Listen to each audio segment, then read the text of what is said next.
Alright everyone, so today I wanted to go over all the different ways to get as many gems as you possibly can from the new Attack on Titan collaboration events, as well as any other new events that were recently added to the game. So let's go ahead and start off here with number 1 on the list, and this one is going to be huge if you can get lucky, but an emphasis on the if you can get lucky part. So what we're actually going to do is we're going to go to the left hand side of the screen towards the top, and we're going to click on this event button, and there's going to be a lot of really useful stuff here. But what we're actually going to do is we're going to go to this section right here. Now if you still have not started any of the Attack on Titan events, then this section might still actually be closed off for a little bit, but once it opens up, it's going to look a bit like this right here once the screen actually loads. Now what this is actually a giant lottery with about 7 million gems in total up for grabs. Now 7 million sounds like a crazy number because it is, but it's really just a number because you're not going to get 7 million gems out of it. The top prize is 1,000 gems, which will have a total of 10 winners. I heard on the JP version, though, that I think only 6 out of the 10 people actually won 1,000 gems, but there's still a lot of other prizes up for grabs as well. And you can see here, obviously, of course, the bottom 2 prizes are the most likely, and those are going to be 20 and 50,000 gold. So, you know, a good amount of the time, it looks like 3/4 of the time or so, you're not even going to get a single diamond, unfortunately, but considering you can end up getting 3 of these tickets each day while the Attack on Titan collaboration event is running, I mean, hey, that gives yourself a chance, and, you know, it probably averages out to, you know, a diamond or so a day would be my guess. I don't know the exact math here, but hey, it doesn't take that long. You might as well go for it, and I'm going to go ahead and actually pull my tickets here in the video. So the 3 methods to actually end up getting tickets, by the way, I believe they are listed here somewhere. Yes, you see how to earn tickets. So they're pretty simple. First of all is just check into the game. That'll give you one of the 3 tickets. Second of all is play the collab battle content. I think you could pretty much do anything to qualify for that. That's going to give you your second ticket. And then the last thing is share the event page on social media. But you don't even really have to share it if you don't want to. As long as you actually click on share, the game has no way of verifying it, so it'll just give you the credit for it, and that'll give you your 3rd ticket right there. So let's go ahead and draw our tickets here and see if I can get lucky on video and actually get some gems. So first ticket, what do we get here? We got gold. Okay, that's not what we wanted. Number 2. Oh, no. Don't give us the bottom prize all 3 times. That's so bad. Please. Hey, look at that. I got diamonds. 3 diamonds has been sent. Please check your inbox. You're also given 1 lottery ticket for drawing 3 lucky boxes. Well, it worked out perfectly because now I get to transition into the second part of this, which is actually on the bottom here, which is Event 2 Lottery Event. So I just got a ticket for that lottery event, and what they are also doing here is giving out 77 sets of 500 diamonds here, as well as 10 million gold to 7 players. But the catch to this is it's actually going to be for everybody in that knighthood. So if you win and you're in a big knighthood, not only do you get 10 million gold, everyone else in your knighthood gets a bunch of gold as well. So if you want to up your chances, of course, you want more people in your knighthood and active for this. And then looks like the 20 auto clear tickets is going to be for everybody if you don't win one of these other prizes. So again, the odds are not going to be in your favor, unfortunately, but it gives yourself an additional chance of maybe you'll get lucky and either get the 500 diamonds or the 10 million gold. Even if you don't win, hopefully somebody in your knighthood wins. So that is number 1 right there. Now let's move on to number 2 on the list here, and that is the Attack on Titan World Quest or the story. Now, this is actually awesome. There's a lot of stuff that you can actually get out of this. It doesn't take too long to clear, and the combat class requirement for all the stuff in the story, to me, I believe it was below like 80,000. So even if you guys are newer to the game, the good news is it doesn't require like crazy 100,000 plus combat class teams. And not only is this going to give you a good chunk of gems for all of the first time completion rewards, just like regular story. Think of this as just like new story content coming out. It's the same type of rewards, you know, generally 1 diamond per new area that you go to. But you also get a lot of other stuff like pendants. I know I got some eyeball dungeon tickets, some gold keys, and other useful stuff for your account as well. So that's another thing that you can do there for gems. Next up on the list here is going to be the Titan Elimination, which is different from the World Quest. If you guys have already gotten into the collaboration event, you guys know what I'm talking about here. But there's a lot of really awesome rewards that you can get from this, and I know there's been a lot of controversy about the last mission being nerfed, and I will say I'm not happy about it. I think it's unfortunate that we got a nerfed version of it, especially considering JP just got this. It's not like they got this many months ago.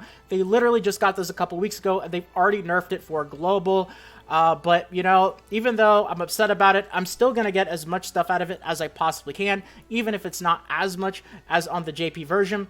And there are gems in here as well, not only for the first time completion, but each of these areas, what you can actually do is you can go through and you can run them 3 times per day. Now, it's not 3 times per day total. You can actually go through each one of these areas 3 times each per day. And if you take a look at the rewards, you'll see here what you can actually get. The first time clear reward is diamonds as well, so that's going to give you something like 6, 7, or 8 diamonds for those first time completions. Like if we go here, you'll see I only did 2 out of 3 runs so far, just because I didn't want to cross it off, because then I don't know if I'd be able to show the example for the video. But if we go here, you can see that each of them is going to give you different rewards. So you can get lucky and still get some, you know, a good amount of 4-star awakening stones. That last one, by the way, it will always give you 3 5-star awakening stones. So every single day you should be able to get 9 5-star awakening stones. Not as much as JP if you wanted to continuously farm, but, you know, still make sure that you do that 3 times a day for those rewards.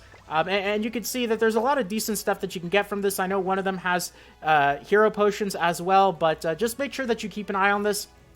The only other important note is the units that you set. You could set 8 units here, and you can use any of these 8 units. However, you cannot actually change them out unless you want to use your reset, which I believe resets once per day. So just keep in mind that you have to be a little bit careful with the units that you can actually pick. Make sure your units don't die as well, but it shouldn't be too big of a problem. This stuff is a little bit more difficult, though, than the actual story content is. So that's another thing that can get you a good amount of gems.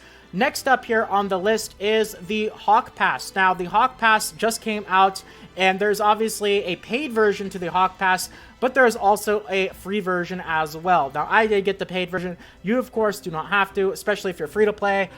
You know, it's up to you, but make sure that you at least get the free rewards. It's some decent stuff here. I might as well take advantage of it. And I believe there's actually a difference in this Hawk Pass. You still get gems from the free version, by the way, but I believe this might only be a 2-week Hawk Pass. I don't think I'm wrong on that one. Yes, it looks like it's only a 2-week one. You can see here 13 days, 2 hours. I believe normally they are 3 weeks. So, you know, make sure whether you guys have the free one or the paid one, make sure you're keeping up with your actual missions. Don't miss out on them, or you might run into an unfortunate situation and not be able to get all of the rewards. So it's a little bit faster paced than the Hawk Passes that we have had before.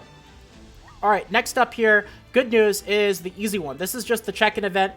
The only reason why I really mentioned this is those of you guys who are maybe not as active players. I know that there are a lot of people who do end up playing this game a bit more casually. They don't grind and play non-stop hardcore like a lot of us do. Make sure that you're logging in every day, not only for the diamond rewards, but also you get a bunch of the summoning tickets for free as well. You can see there's 1, 2, 3, 4, 5, 6, 7, 8, 9. There's 10 of them.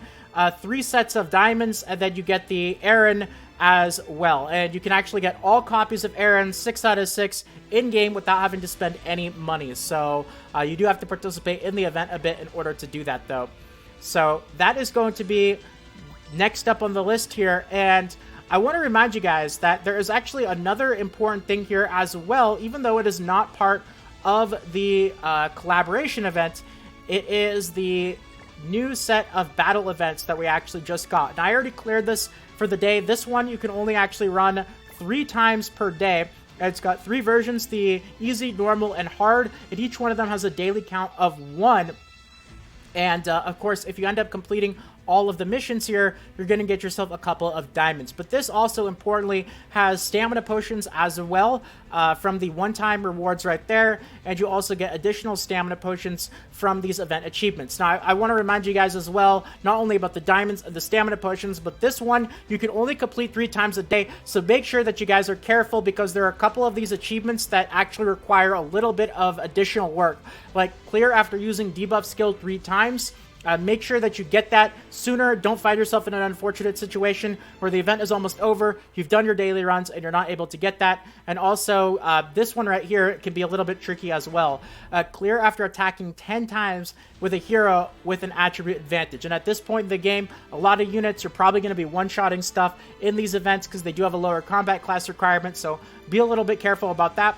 But that's additional gem opportunity there as well. So I'm sure there's some other stuff, but I really wanted to consolidate all of the new rewards and ways to get gems through the Attack on Titan collaboration release that we just got, so that you guys get as much out of this as you possibly can, even if you're deciding to skip out on the summons. I still have not done my summons yet. If you guys saw the video from the other day, you guys know that I recommended skipping out on the summons possibly until next week, and I'm still probably going to wait. I might do my tickets because I'm going to have to do them eventually, but we also have this event here that actually came out at the release of the Attack on Titan collaboration, which is, it's good news because they didn't put it a week afterwards, which would upset a lot of people that already summoned. I know they did that on JP, but I still think there's a possibility that they might throw in some other banner halfway through the Attack on Titan collaboration, so I might play it safe and wait until then. This event, by the way, is 2 weeks long, so you don't have to worry about using all your gems in the first week because you will still be able to clear this out in the second week. And all the good rewards, by the way,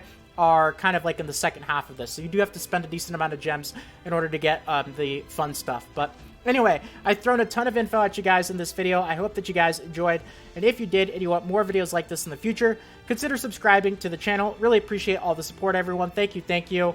If you want to help out as well, take the quick half a second or so to leave a like. Really do appreciate it, everyone, so thank you to all of you guys who helped out with that. And more 7 Deadly Sins Grand Cross Global videos should be popping up on the screen right about now, or in the suggested videos to your right or below. Feel free to check them out. More guides, tutorials, and fun stuff just like this all over the channel. Over 100 videos now, so thank you. We just hit that 100th video recently, and that's going to be it. So thanks again, everyone. Have a great day, and until next time, this is Salt of the Salty Guild, signing out.